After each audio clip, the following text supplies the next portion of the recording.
గురువుగారు వేదం అంటే జ్ఞానం అని అంటారు.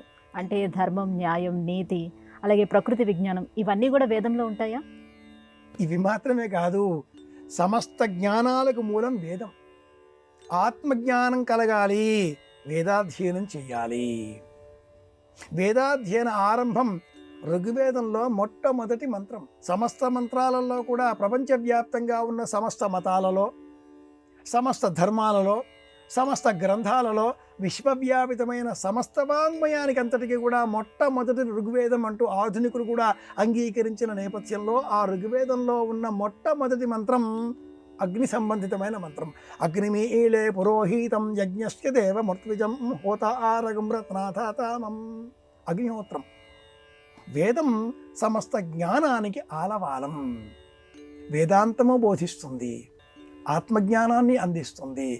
ఐహికమైనటువంటి విషయవాసనలలో, లోకవాసనలలో, లేక ఐహిక విషయవాసనలు కాకుండా ఇంకా పరలోక వాసనలలో ప్రపంచమంతా కూడా ఏ విషయాన్ని మనం తెలుసుకోవాలి అన్నా విద్ వేదమే, విద్ జ్ఞానే.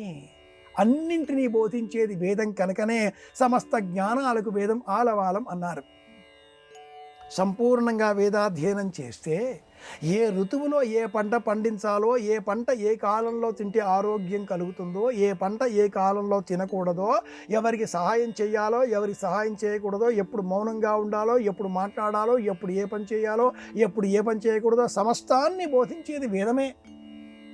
కనుక వేదోఖిలో ధర్మమూలం అని కూడా ప్రాచీనులు చెప్పి ఉన్నారు.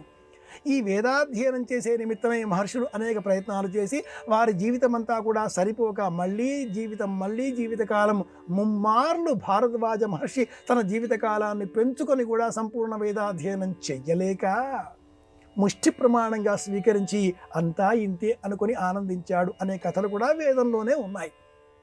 మనమేం చెయ్యాలి అంటే వేదాధ్యయనం చేసేటటువంటి వారిని గౌరవించాలి. పరమస్వరూపుడిగా, దైవస్వరూపంగా, శివస్వరూపంగా గుర్తించి వారి అనుగ్రహాన్ని పొందాలి. వేదాన్ని వినే ప్రయత్నం చెయ్యాలి, తెలుసుకునే ప్రయత్నం చెయ్యాలి.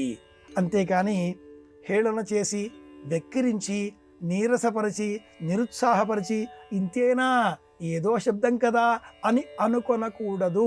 ఆ శబ్దమే నిర్లక్ష్యంగా పలికినట్లయితే మన నెత్తిపైన ఇంద్రుడి వజ్రాయుధం వలె పిడుగు వలె మారి అంతం చేస్తుంది అని కూడా వేదమే బోధిస్తుంది. ఇది విషయం.